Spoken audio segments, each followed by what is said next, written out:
प्यारे बच्चों, आज हम टॉपिक स्टार्ट करने जा रहे हैं calculation of electropotential of a half cell using electropotential of other half cell. इसको हम एक न्यूमेरिकल के थ्रू अंडरस्टैंड करते हैं।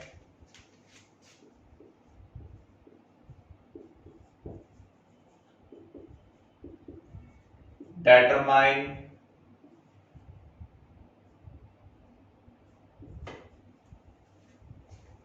electropotential of this half cell using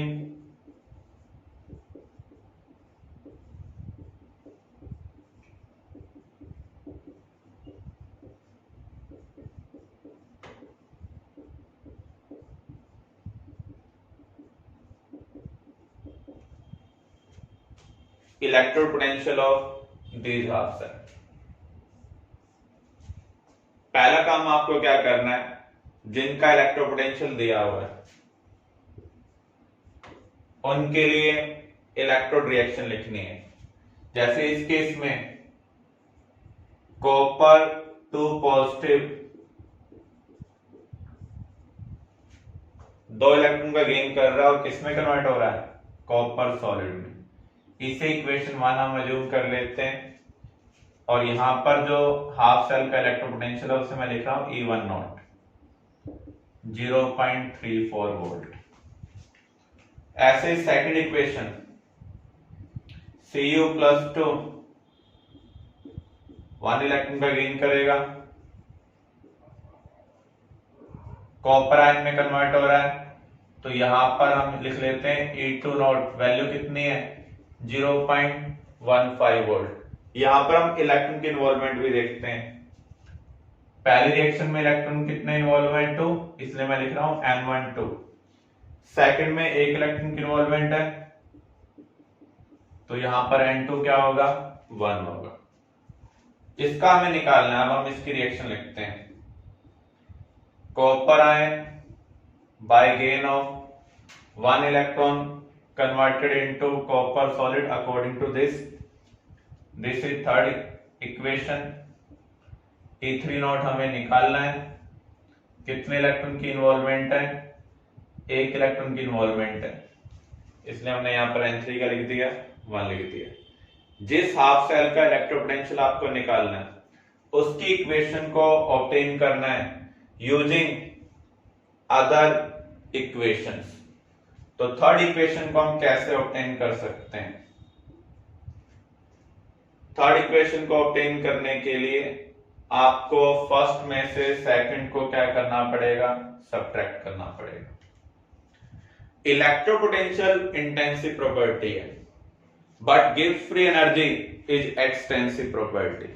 तो यहां पर हम जब रिएक्शन को ऐड कर रहे हैं, सब्ट्रैक्ट कर रहे हैं, तो उस केस में आपने पढ़ा हुआ है एंथैल्पी ऐड और सब्ट्रैक्ट होती है। सिमिलर वे में गिव्स फ्री एनर्जी भी क्या होगी, ऐड और सब्ट्रैक्ट हो सकती है। तो यहां पर हम क्या कह सकते हैं, del G3 equal to del G1 minus del G2। Standard condition है तो यहां पर भी हम स्टैंडर्ड लेंगे। डेल G3 नॉट क्या होगा, माइनस N3F E3 नॉट, यहां पर minus N1F E1 not, minus minus क्या होगा, प्लस होगा, N2F E2 नॉट। F यहां पर कॉमन है, कैंसिल कर देते हैं। हमारा टारगेट था E3 नॉट, तो E3 नॉट क्या होगा, माइनस हटाएंगे तो ये माइनस टर्म प्लस हो जाएगी, ये प्लस टर्म माइनस हो जाएगी। N1 E1 not minus N2 E2 not. N3 को हम इधर शिफ्ट कर रहे हैं तो ये डिवीजन में चला जाएगा। अब वैल्यू पुट कर लेते हैं। N1 की वैल्यू हमने क्या निकाली थी 2, E1 नॉट कितना है 0.34, N2 1 है, E2 नॉट 0.15 अपॉन N3 की वैल्यू क्या है 1। इसे आप सॉल्व करेंगे तो ये 0.68 है, ये 0.15 सब्ट्रैक्ट कर रहे हैं तो ये आपको क्या मिल रहा है 0.53 वोल्ट। तो जब भी आपको एक हाफ सेल का इलेक्ट्रोपोटेंशियल निकालना हो यूजिंग अदर हाफ सेल तो आपको इसी प्रोसीजर को फॉलो करना है। वांटेड रिएक्शन को अदर रिएक्शन का यूज कर हम ऑब्टेन करेंगे और उसके ऊपर गिब्स एनर्जी का हम कंसेप्ट यूज करेंगे। Using that we can calculate electrode potential of that half cell. Numerical हम कवर करने जा रहे हैं। Determine equilibrium constant and standard gives free energy change for given cell. Also determine this cell is feasible or not. इसका meaning क्या है, cell spontaneous है या नहीं है। और कोई भी सेल तभी स्पॉन्टेनियस होगी जब उसका ई सेल क्या हो, पॉजिटिव हो, मींस वो हमें इलेक्ट्रिसिटी प्रोवाइड करे। तो यहां पर हमें के कैलकुलेट करना है। आपने पढ़ा था लॉग के किसके इक्वल है,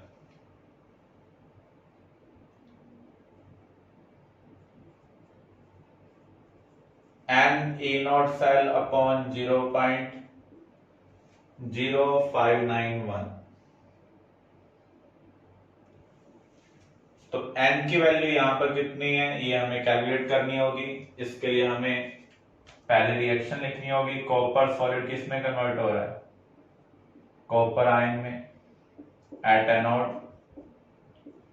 कैथोड पर सिल्वर इलेक्ट्रॉन का गेन कर सिल्वर सॉलिड में कन्वर्ट हो रहा है।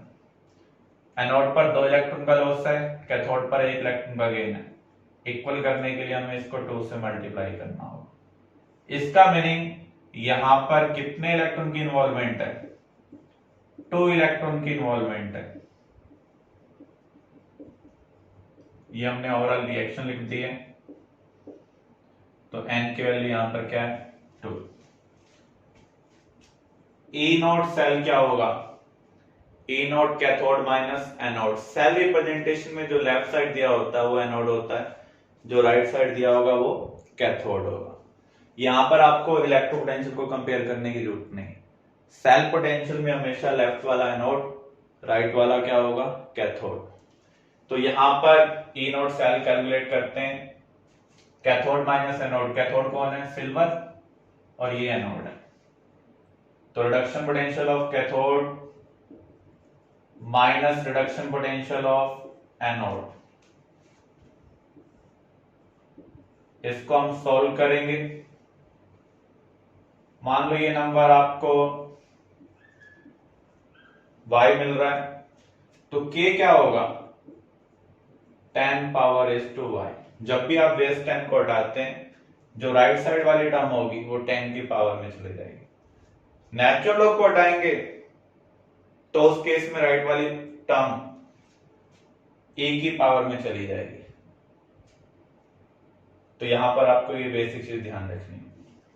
इसके बाद आपको क्या कैलकुलेट करना था, गिव्स free energy change in standard condition. Del G not का रिलेशनशिप क्या है, minus n F E not cell. N की वैल्यू ऑलरेडी हम कैलकुलेट कर चुके हैं, N2 है। एफ की वैल्यू क्या होती है 96500। ई नॉट सेल ये जो डिफरेंस है, ये डिफरेंस कितना है 0.46। इसको आप मल्टीप्लाई कर लेंगे, ये आंसर आपको जूल में मिलेगा। क्लियर। अब हमें चेक करना है ये सेल फिजिबल है या नहीं है। तो इसके लिए आपको ई सेल कैलकुलेट करना है। क्या कैलकुलेट करना है, ई सेल। अगर ई सेल पॉजिटिव है तो हम क्या कहेंगे, रिएक्शन क्या होगी फिजिबल होगी। तो यहां पर हम ई सेल कैसे कैलकुलेट कर सकते हैं, इसके लिए आपको नॉनस्ट इक्वेशन यूज करनी होगी। E cell equal to E not cell minus 0.0591 upon n. कितने इलेक्ट्रॉन की इन्वॉल्वमेंट है 2, log product upon reactant, product side copper ion present है, कोएफिशिएंट 1 है तो power 1, upon reactant silver ion present है, कोएफिशिएंट यहां पर 2 है तो पावर हम क्या लेंगे 2 लेंगे। ई नोट सेल अभी हमने कैलकुलेट किया ही था, कितना था 0.46। कॉपर आयन कंसंट्रेशन कितनी दी हुई है 10 power -2। Silver ion concentration 10 power -1, इसकी पावर 2 है तो यहां भी 10 पावर -2 और यहां भी 10 पावर -2, ये कैंसिल हो रहा है। log 1 क्या होता है 0, तो ये वाली सारी टर्म 0 हो गई है, तो आपको यहां पर ये 0.46 वोल्ट मिल रहा है, मींस पॉजिटिव वैल्यू मिल रही है। तो अगर ई सेल पॉजिटिव होगा तो हम क्या कह सकते हैं, सेल क्या है फिजिबल है। क्लियर है। इक्विलिब्रियम कांस्टेंट के लिए हमने रिलेशनशिप ड्राइव की थी, log के equal to n E not cell upon 0.0591। E not cell हम कैसे कैलकुलेट करते हैं, reduction potential of cathode minus reduction potential of anode. जब भी सेल रिप्रेजेंटेशन आपको दी होगी, लेफ्ट वाला एनोड होगा, राइट वाला क्या होगा कैथोड। यहां पर आपको इलेक्ट्रो पोटेंशियल का कंपैरिजन नहीं करना, तो यहां से हम के कैलकुलेट कर सकते हैं, इक्विलिब्रियम कांस्टेंट कैलकुलेट कर सकते हैं। डेल जी नोट क्या होगा minus n F E not cell, n हमें यहां से पता चल रहा है, एफ की वैल्यू होती है 96500, ई नोट सेल हम कैलकुलेट कर ही चुके हैं। क्लियर। नेक्स्ट टॉपिक हम स्टार्ट करने जा रहे हैं, metal insoluble salt anion electrode. Insoluble salt के रिगार्डिंग हम पहले से जानते हैं, silver chloride, lead sulphate, barium sulphate, ये सब स्पेरिंगली सॉल्युबल सॉल्ट हैं, मींस इनकी सॉल्युबिलिटी बहुत कम है। आप थोड़ा सा अमाउंट वाटर के अंदर ऐड करते हैं, इमीडिएटली ये इक्विलिब्रियम को अचीव कर लेते हैं, इनका सॉल्यूशन क्या बन जाता है सैचुरेटेड बन जाता है। तो ऐसे केस में इलेक्ट्रोपोटेंशियल को हम कैसे रिलेट करेंगे, कैलकुलेट करेंगे, तो सबसे पहले हम सेटअप को अंडरस्टैंड करते हैं। For example silver electrode,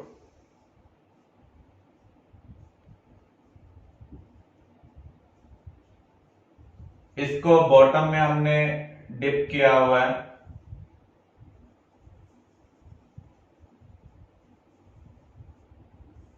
saturated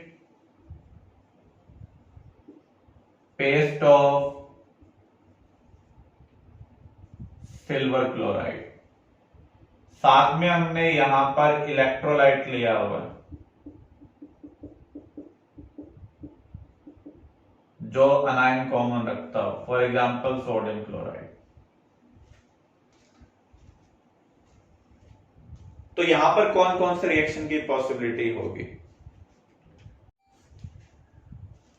सबसे पहले अगर आप ध्यान से देखें, सिल्वर क्लोराइड सैचुरेटेड है, जब भी कोई भी सब्सटेंस सैचुरेशन में होगा तो उसके आयंस और इनसॉल्युबल सॉल्ट के अंदर क्या होगा इक्विलिब्रियम होगा। Second possibility, silver ion electron का गेन कर सिल्वर सॉलिड में कन्वर्ट हो सकते हैं। थर्ड पॉसिबिलिटी, सिल्वर क्लोराइड से भी सिल्वर आयन का रिडक्शन हो सकता है।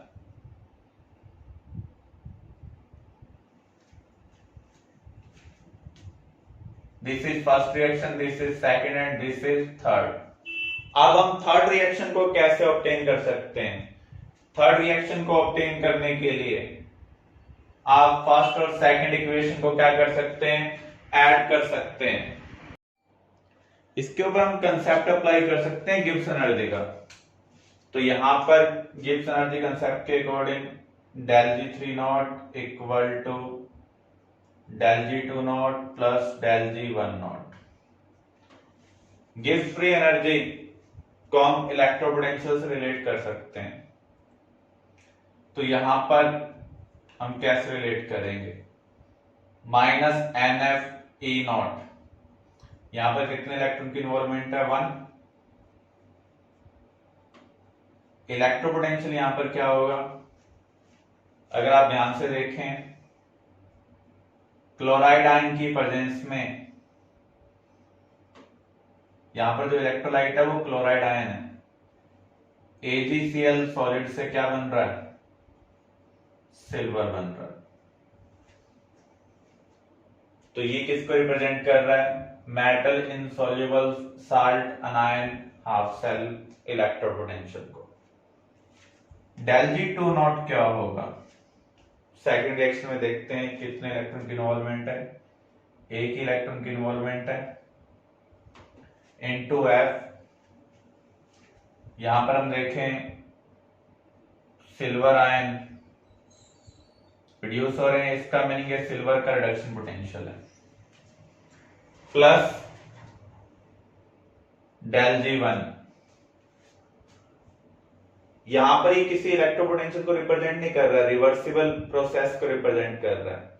रिवर्सिबल प्रोसेस में आपने पढ़ा हुआ है डेल जी नॉट किसके इक्वल होता है, -2.303 RT log K। तो यहां पर हम उसी का यूज करते हैं, -2.303 RT log K। यहां पर इक्विलिब्रियम कांस्टेंट क्या है, सॉल्युबिलिटी प्रोडक्ट है, तो इसलिए हमने यहां पर लिख दिया है log KSP। माइनस सब जगह है तो इसको हम प्लस में लिख देते हैं, हमें कैलकुलेट करना है ये। यहां पर देखो पूरी इक्वेशन को अगर हम F से डिवाइड करें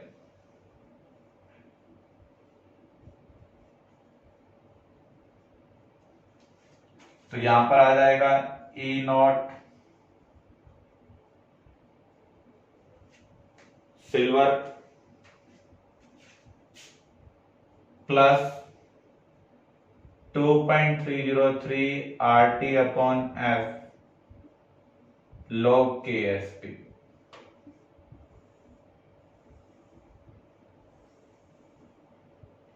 तो यहां पर हम मेटल इनसॉल्युबल साल्ट अनायन इलेक्ट्रोपोटेंशियल को कैसे कैलकुलेट कर सकते हैं, metal इलेक्ट्रोपोटेंशियल plus 2.303 RT upon F log solubility product, इसका यूज कर हम इलेक्ट्रोपोटेंशियल को कैलकुलेट कर सकते हैं। नेक्स्ट टॉपिक हम कवर करने जा रहे हैं relationship between EMF temperature gradient and entropy change. हमें पता है अगर हम टेम्परेचर चेंज करेंगे तो इलेक्ट्रोपोटेंशियल चेंज होगा। अकॉर्डिंग टू नॉनस equation we know that E equal to E naught -2.303 RT upon F log reaction coefficient. तो यहां पर टेम्परेचर एक वेरिएबल है, तो अगर हम टेम्परेचर चेंज करेंगे तो इलेक्ट्रोपोटेंशियल चेंज होगा। थर्मोडायनेमिक्स में हमने स्टडी किया था with change in temperature entropy of the system also get changed. तो यहां पर टेम्परेचर का इंपैक्ट दोनों के ऊपर आ रहा है, इन दोनों के बीच में क्या रिलेशनशिप है वो हमें निकालनी है। What is entropy change, S किसका सिंबल है, एंट्रोपी का, तो डेल एस किसको रिप्रेजेंट कर रहा है, एंट्रोपी चेंज को, given by negative of give free energy change with change in temperature. Give free energy change क्या है, in terms of electrode potential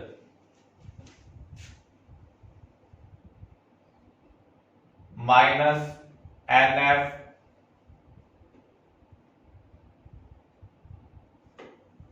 E not cell, अगर हम स्टैंडर्ड कंडीशन की बात कर रहे हैं। तो यहां पर स्टैंडर्ड कंडीशन नहीं है तो नॉट सिंबल हम यहां से हटा देते हैं। एन और एफ कांस्टेंट है, माइनस बाहर आ जाएगा तो माइनस माइनस क्या हो जाएगा प्लस, एन एफ हमने बाहर निकाल दिया तो हम क्या कह सकते हैं, entropy change directly proportional to EMF temperature gradient. Temperature के साथ ईएमएफ चेंज हो रहा है क्योंकि इलेक्ट्रोपोटेंशियल चेंज हो रहा है, और टेम्परेचर के साथ एंट्रोपी भी चेंज हो रही है, तो इसको हम मैथमेटिकली ऐसे रिलेट कर सकते हैं। यहां पर हमने नेगेटिव साइन क्यों लिया है, देखो जो गिव्स फ्री एनर्जी है वो यूजफुल वर्क को रिप्रेजेंट करता है, एंट्रोपी चेंज किसको रिप्रेजेंट करता है, यूजलेस को। अगर ये ज्यादा होगा तो ये कम होगा, अगर ये कम है तो ये क्या होगा, ज्यादा होगा। तो यहां पर ये एक दूसरे के अपोजिट हैं, और डेल की रिलेशनशिप हम स्टडी कर चुके हैं, minus n F E cell, n और एफ यहां पर कांस्टेंट हमने बाहर निकाल लिया, माइनस माइनस क्या हो जाएगा, प्लस हो जाएगा। This is the relationship between entropy change and EMF gradient with respect to temperature. Next topic, how to calculate solubility or solubility product using EMF of cell for sparingly soluble salt। आपको एक cell दी हुई है,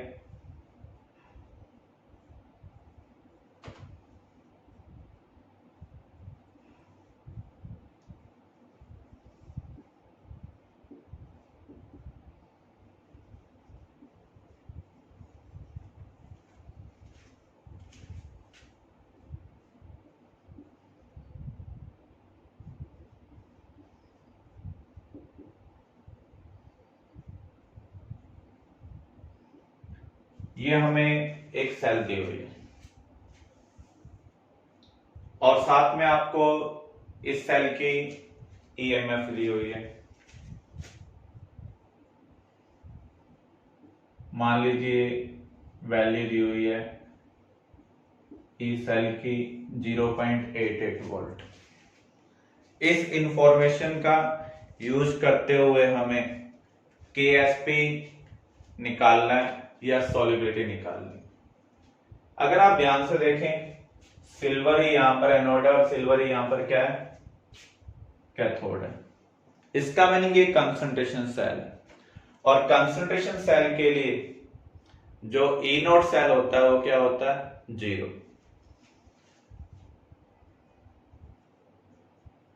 it is concentration cell,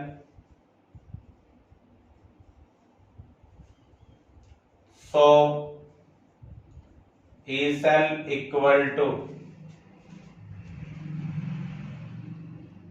minus 2.303 RT upon NF log reaction coefficient. तो यहां पर Ag convert हो रहा है Ag प्लस में, Ag प्लस ये कौन से हैं, एनोड वाले। यहां पर अगर हम देखें Ag प्लस Ag सॉलिड में कन्वर्ट हो रहा है। जब भी हम रिएक्शन कोएफिशिएंट लिखते हैं तो ओवरऑल रिएक्शन से हम प्रोडक्ट अपॉन रिएक्टेंट लिखेंगे, तो आप इसके लिए ओवरऑल रिएक्शन लिख सकते हैं। तो आपको फाइनली ये मिलेगा, ई सेल क्या होगा, ई नोड सेल तो यहां पर 0 है कंसंट्रेशन सेल के लिए, इसलिए हमने उसको 0 पुट किया है। -2.303 RT upon NF log silver ion concentration from anode, क्योंकि ये प्रोडक्ट साइड मिलेंगे और कैथोड पर डिपोजिशन होता है तो ये रिएक्टेंट साइड है, तो इसलिए हमने प्रोडक्ट अपॉन रिएक्टेंट लिखा है। अगर टेम्परेचर 298 केल्विन है तो उस केस में ये वैल्यू किसके इक्वल होगी, 0.059 1 के इक्वल होगी। कितने इलेक्ट्रॉन की इन्वॉल्वमेंट है? 1 इलेक्ट्रॉन की इन्वॉल्वमेंट है। माइनस को अगर मुझे प्लस करना है तो इसको उल्टा करना पड़ेगा, क्योंकि log a बाई बी क्या होगा? Minus of log b by A. तो यहां पर हम लिख सकते हैं Ag plus cathode upon Ag plus anode. तो यहां पर ई सेल कितना दिया हुआ है? 0.88।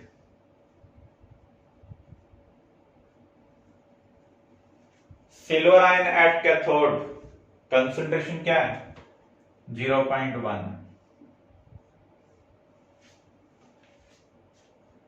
यहां पर हमें सिल्वर आयन की कंसंट्रेशन नहीं पता है। एज्यूम कर लें सिल्वर आयन की कंसंट्रेशन कितना है? x है। तो यहां पर हमें x कैलकुलेट करना होगा। उसके लिए आपको एंटीलॉग देखना आना चाहिए। तो यहां पर हम x कैलकुलेट करेंगे। इसके लिए हमें एंटीलॉग टेबल का यूज करना पड़ेगा। अब हम KSP कैसे निकालेंगे? KSP की रिलेशनशिप क्या होगी? Silver ion concentration into chloride ion concentration. इसकी यहां पर जो सिल्वर की सॉल्युबिलिटी है वो क्या है? x है। जो सिल्वर क्लोराइड है उसकी सॉल्युबिलिटी क्या है? x है, क्योंकि आपको सिल्वर आयन कितने मिल रहे हैं? x मिल रहे हैं। लेकिन क्लोराइड तो पहले से ही प्रेजेंट है,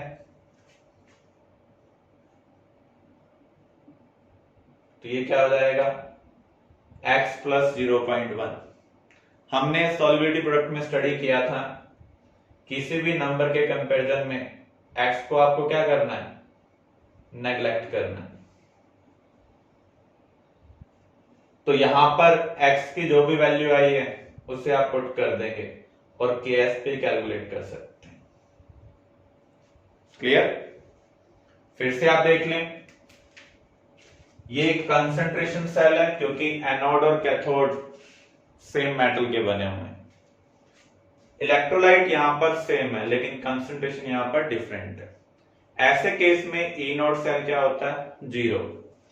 तो E cell equal to E not cell, जिसको हम यहां पर 0 पुट कर रहे हैं, -2.303 RT upon NF log product upon reactant.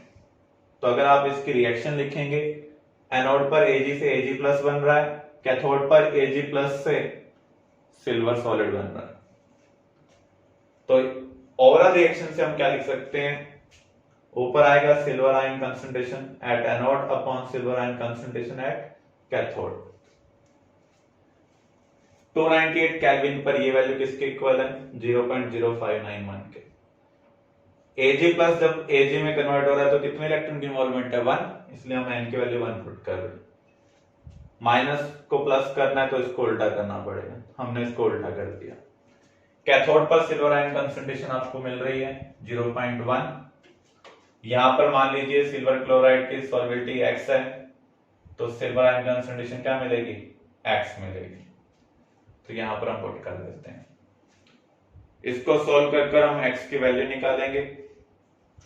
अब हमें KSP वाली रिलेशनशिप यूज करनी है, silver ion concentration into chloride ion concentration.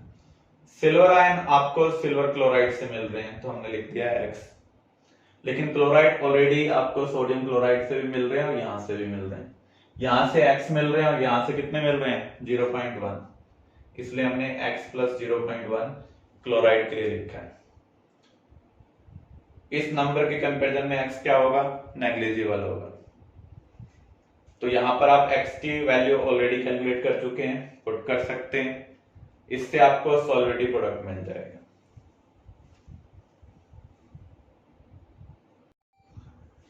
अब हम कुछ न्यूमेरिकल प्रैक्टिस करने जा रहे हैं ऑन इलेक्ट्रोकेमिकल सेल। आपको एक इलेक्ट्रोकेमिकल सेल दी हुई है। यहां पर अगर हम ध्यान से देखें, मैग्नीशियम लेफ्ट साइड दिया हुआ है, हाइड्रोजन राइट साइड। इसका मीनिंग मैग्नीशियम एनोड है और हाइड्रोजन क्या है, कैथोड। तो सबसे पहले हम क्या करेंगे, ऑक्सीडेशन रिडक्शन हाफ रिएक्शन लिखेंगे।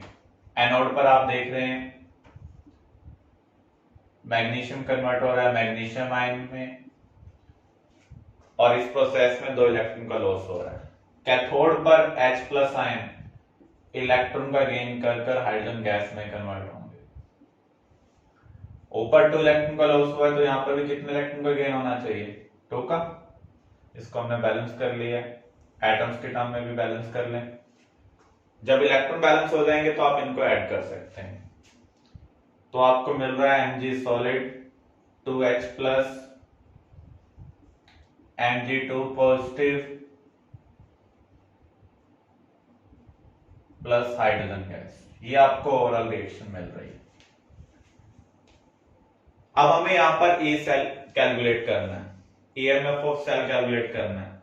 कंडीशन यहां पर नॉन स्टैंडर्ड है, इसलिए हम क्या यूज करेंगे, नॉनेस्ट इक्वेशन का यूज करेंगे। अकॉर्डिंग टू नॉनेस्ट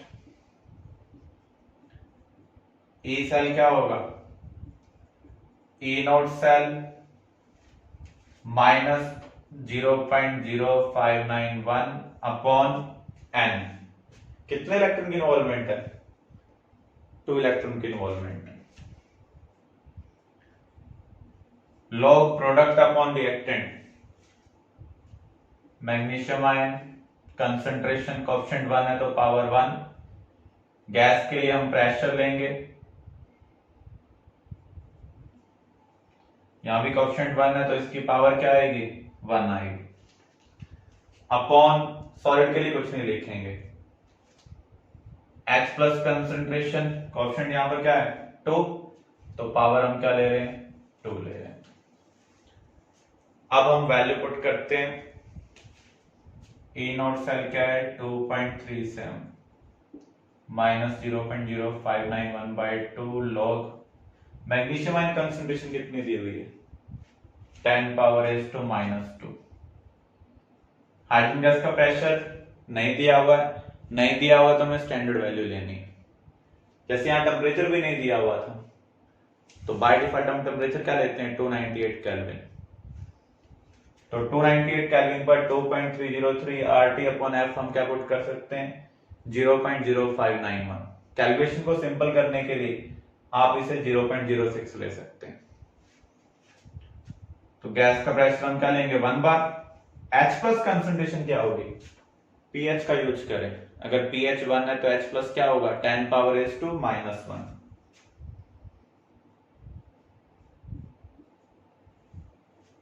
ऊपर भी 10 पावर is to -2, नीचे भी कैंसिल हो जाएगा। log 1 क्या होता है, 0 इंटू समथिंग 0। तो इसका मीनिंग आपका आंसर क्या आ रहा है, 2.37 वोल्ट आ रहा है। क्लियर। तो जब भी आपको नॉन स्टैंडर्ड कंडीशन में ई सेल कैलकुलेट करना हो या इलेक्ट्रोपोटेंशियल कैलकुलेट करना हो तो आपको क्या यूज करना है, नॉनेस्ट इक्वेशन यूज करनी। नॉनेस्ट इक्वेशन बनाने से पहले आपको एनोड कैथोड की रिएक्शन लिखकर ओवरऑल रिएक्शन ऑब्टेन करनी। क्लियर। अनदर न्यूमेरिकल, अगेन आपको एक सेल रिप्रेजेंटेशन दी हुई है। हमसे ही पूछा जा रहा है कि ये सेल स्पॉन्टेनियस है या नहीं है। सेल स्पॉन्टेनियस होने का मीनिंग क्या है, ये हमें इलेक्ट्रिसिटी प्रोवाइड करेगी या नहीं करेगी। और कोई भी सेल इलेक्ट्रिसिटी तभी प्रोवाइड करती है जब उसका ई सेल क्या हो, पॉजिटिव हो। तो यहां पर हमें इस इंफॉर्मेशन का यूज करते हुए P1 और P2 के बीच में रिलेशनशिप बतानी है। तो सबसे पहले हम इसकी रिएक्शन लिखते हैं। लेफ्ट वाला एनोड होगा, राइट वाला क्या होगा, कैथोड। जैसे हमने कंसंट्रेशन सेल के बारे में स्टडी किया था, ये प्रेशर सेल है। यहां पर आप देख सकते हैं इलेक्ट्रोड सेम है, गैस भी सेम है, लेकिन उसका प्रेशर क्या है, डिफरेंट है। यहां पर इलेक्ट्रोलाइट भी हमने सेम लिया हुआ और कंसंट्रेशन भी सेम ली हुई है, लेकिन यहां पर जो गैस इन्वॉल्व है उसका प्रेशर क्या है, डिफरेंट। तो इसको हम प्रेशर सेल कह सकते हैं। तो यहां पर एनोड पर ऑक्सीडेशन होना चाहिए, इसका मीनिंग Cl नेगेटिव किस में कन्वर्ट होगा, क्लोरीन गैस में कन्वर्ट होगी। ये एनोड वाला, और एनोड पर प्रेशर कितना है, P1। कैथोड पर क्लोरीन गैस इलेक्ट्रॉन का गेन करेगी, आपको क्लोराइड आयन मिलेंगे, ये कैथोड की गैस है, और प्रेशर क्या है, P2। तो यहां पर क्लोराइड तो दोनों जगह कॉमन है, तो क्लोराइड से क्लोराइड हम कैंसिल कर देते हैं। ये प्रोडक्ट साइड है और ये क्या है, रिएक्टेंट साइड। जैसे कंसंट्रेशन सेल के लिए E नोट सेल 0 था, वैसे प्रेशर सेल के लिए भी E नोट सेल क्या होगा, 0 होगा। तो E सेल की एक्सप्रेशन क्या होगी according to Nernst, E cell equal to -2.303 RT upon NF। कितने इलेक्ट्रॉन की इन्वॉल्वमेंट है, 2। लॉग प्रोडक्ट अपॉन रिएक्टेंट, तो यहां पर प्रोडक्ट साइड क्या आएगा, pressure of chlorine gas at anode that is P1। Reactant side क्या दिया हुआ है, pressure of chlorine gas at cathode that is P2। ये वैल्यू पॉजिटिव होनी चाहिए, तभी सेल क्या होगी, स्पॉन्टेनियस होगी, अदरवाइज सेल स्पॉन्टेनियस नहीं होगी। इसका meaning minus log P1 by P2 positive होना चाहिए, या फिर हम ये कह सकते हैं log P2 बाय P1 क्या हो, ग्रेटर देन 0, क्योंकि नेगेटिव को पॉजिटिव में कन्वर्ट करना है तो इसको उल्टा करना पड़ेगा। इसका मीनिंग क्या होगा, P2 क्या होगा, ग्रेटर देन P1। तो यहां पर ये जो बी ऑप्शन है ये इसको सेटिस्फाई कर रहा है। किसी भी सेल का स्पॉन्टेनियस हम तभी कहेंगे जब वो हमें इलेक्ट्रिसिटी प्रोवाइड कर रही है। इसका मीनिंग उसका ई सेल क्या होना चाहिए, पॉजिटिव होना चाहिए, ग्रेटर देन 0 होना चाहिए। Clear. Next numerical, calculate reduction potential at pH 14 for the copper electrode given KSP and standard electropotential।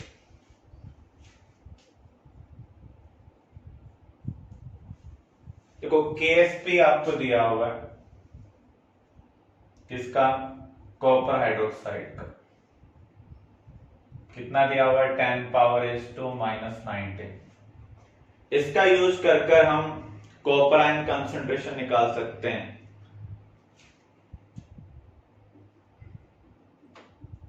इसकी रिलेशनशिप क्या होगी, copper ion concentration into hydroxide ion concentration, और हाइड्रोक्साइड आयन कंसंट्रेशन पावर हम क्या लेंगे, 2, क्योंकि जब ये डिसोसिएट होगा तो आपको एक कॉपर आयन मिलेगा, 2 हाइड्रोक्साइड आयन मिलेंगे, जो कांस्टेंट होते हैं वही हम पावर मिलेंगे।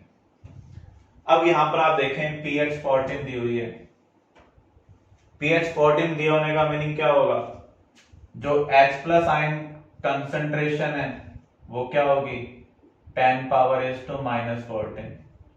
OH नेगेटिव क्या होगी, 10⁻⁻�0, क्योंकि दोनों की कंसंट्रेशन का प्रोडक्ट किसके इक्वल होना चाहिए, आयनिक प्रोडक्ट ऑफ वाटर के इक्वल होना चाहिए, दैट इज 10⁻⁻⁻14। और 10⁻⁻0 का मीनिंग क्या होगा, 1। तो यहां पर हम पुट कर रहे हैं 1, तो यहां से आपको कॉपर आयन कंसंट्रेशन मिल रही है, तो कॉपर आयन कंसंट्रेशन आपको क्या मिल रही है, 10⁻⁻⁻⁹।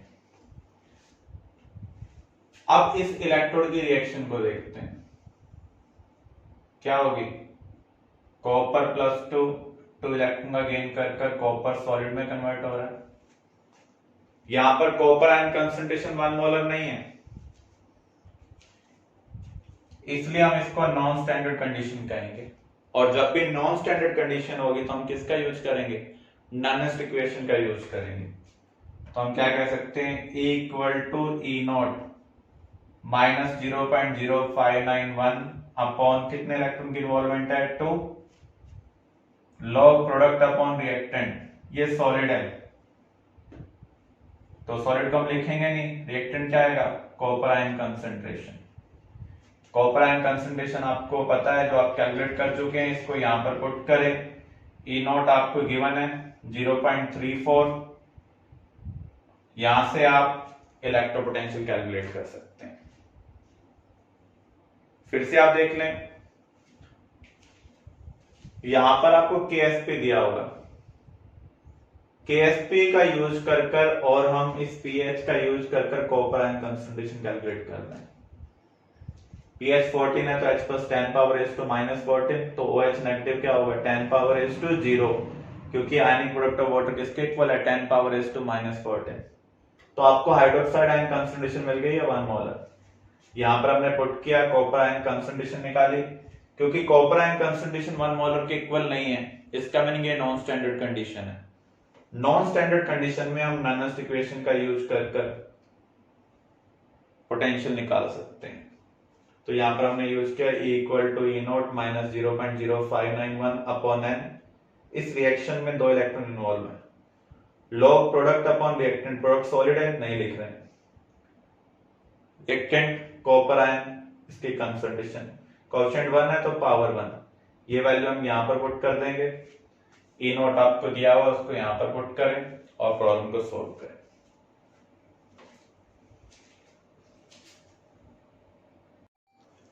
नेक्स्ट न्यूमेरिकल हम कवर करने जा रहे हैं, a hydrogen electrode placed in a buffer solution of sodium acetate and acetic acid in the ratio of X/Y and Y/X show oxidation potential E1 and E2 respectively. pK value of acetic acid is dash in terms of E1 and E2। इसका meaning क्या, हमें इस information का use करते हुए acetic acid की pK value निकालनी है in terms of oxidation potential. तो यहां पर अगर हम ध्यान से देखें, क्वेश्चन में आपको क्या दिया हुआ है, ये कॉम्बिनेशन दिया हुआ बफर का। This is combination of weak acid and it's conjugate, इसका मीनिंग ये एसिडिक बफर है। तो आप क्या कह सकते हैं, since buffer is acidic buffer,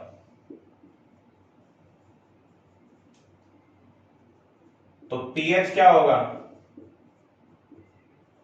pK log conjugate upon acid concentration. अब यहां पर पहले केस को अगर हम देखें, जो ये रेशियो दिया हुआ है आपको, किस रेशियो में दिया हुआ है, X/Y, तो यहां पर हम इसे pH1 कह देते हैं। pK प्लस लॉग कॉन्जुगेट और एसिड का जो रेशियो है वो X/Y है, इक्वेशन 1। ऐसे सेकंड केस में देखें तो pH2 क्या होगा, pK प्लस लॉग Y/X, यहां पर Y/X दिया हुआ। अब हमें pK को रिलेट करना है ऑक्सीडेशन पोटेंशियल के साथ। फॉर ऑक्सीडेशन पोटेंशियल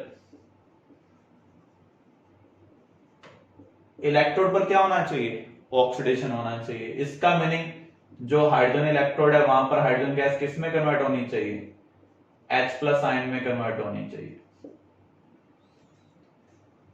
यहां पर कंडीशन नॉन स्टैंडर्ड है, क्योंकि H+ आयन कंसंट्रेशन 1 मोलर के इक्वल नहीं है, तो हमें नॉनेस्ट इक्वेशन यूज करनी होगी। पहले केस में हम E1 कह सकते हैं। E नॉट क्या होता है, 0 होता है स्टैंडर्ड कंडीशन में for hydrogen electrode. 2.303 RT upon NF log Q। Reaction quotient क्या होगा, product upon reactant H+ concentration power 2 upon partial pressure of hydrogen. अगर हम फर्स्ट कंडीशन को ध्यान से देखें, अगर टेम्परेचर नहीं दिया हुआ है तो आप क्या लेंगे 0.0591 अपॉन n कितना है 2। देखो 298 केल्विन पर इसकी वैल्यू क्या होती है 0.0591 होती है। इसका भी प्रेशर नहीं दिया हुआ है तो इसे 1 लेंगे, H प्लस कंसंट्रेशन पावर 2। तो यहां पर log a की पावर x का अगर हम यूज करें तो x नीचे आ जाएगा, 2 से 2 क्या हो जाएगा कैंसिल हो जाएगा, तो 0.0591 बाई 2 इंटू 2 से 2 हम कैंसिल कर रहे हैं। Negative log of h plus क्या होगा pH, ये फर्स्ट केस की है तो E1 आपको क्या मिल रहा है 0.0591 pH1। सिमिलर वे में E2 क्या होगा 0.0591 pH2। फिर से आप देख लें फॉर ऑक्सीडेशन पोटेंशियल इलेक्ट्रोड के ऊपर क्या होना चाहिए ऑक्सीडेशन होना चाहिए। तो यहां पर hydrogen gas H plus ion में कन्वर्ट हो रही है और इस प्रोसेस में इलेक्ट्रॉन का लॉस हो रहा है। स्टैंडर्ड कंडीशन में हाइड्रोजन इलेक्ट्रोड पोटेंशियल क्या होता है 0। नॉनस इक्वेशन यूज करेंगे तो E equal to E not, E not यहाँ पर 0 है, -2.303 RT upon NF log product upon reactant. तो इसकी वैल्यू तो 0.0591 के इक्वल होगी 298 केल्विन पर। यहाँ पर कितने इलेक्ट्रॉन की इन्वॉल्वमेंट है 2, तो n की वैल्यू हमने 2 पुट कर दी। Log H plus ion concentration power 2, क्योंकि यहाँ कोएफिशिएंट 2 दिया हुआ है। गैस का प्रेशर नहीं दिया हुआ है तो हम बाय डिफॉल्ट क्या लेंगे 1 लेंगे। तो यहां पर हम लॉग की रिलेशनशिप यूज करते हैं, log a पावर x क्या होगा x log a, 2 नीचे आएगा 2 से 2 कैंसिल हो गया, माइनस यहां हमने इनसाइड ले लिया। Negative log of h plus क्या होगा pH, फर्स्ट केस है तो pH1, सेकंड केस है तो pH2। अब हम इसे इन दोनों को इक्वेशन 1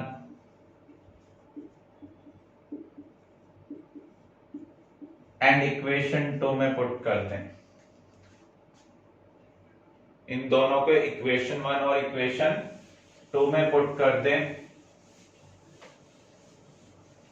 पुट कर रहे हैं तो आपको क्या मिल रहा है E1 बाय 0.0591, pH1 क्या होगा E1 by 0.0591 equal to pk plus log x by y। Consider this as equation 3। ऐसे ही pH2 की वैल्यू पुट कर दें तो आपको मिल रहा है E2 by 0.0591 equal to pk plus log y by x। This is equation 4। अब आप थर्ड और फोर्थ इक्वेशन को ऐड कर दें। थर्ड और फोर्थ इक्वेशन को अगर हम ऐड करते हैं तो आपको मिल रहा है E1 plus E2 by 0.0591 equal to 2pk plus log x by y log y by x। इसे उल्टा करेंगे तो ये माइनस हो जाएगा, ये कैंसिल हो जाएंगे। तो pk आपको क्या मिल रहा है E1 plus E2 bye 2 into 0.0591। Clear. तो यहां पर हमने नॉनस इक्वेशन का भी यूज किया, बफर की इक्वेशन का भी यूज किया। नॉनस इक्वेशन का यूज कर हमने pH को इलेक्ट्रोपोटेंशियल से रिलेट किया, उसको बफर वाली इक्वेशन में हमने पुट किया। इसके बाद हमने जो इक्वेशन ऑब्टेन की उनका यूज कर pK कैलकुलेट किया। इस तरीके से हम इस क्वेश्चन को सॉल्व कर सकते हैं।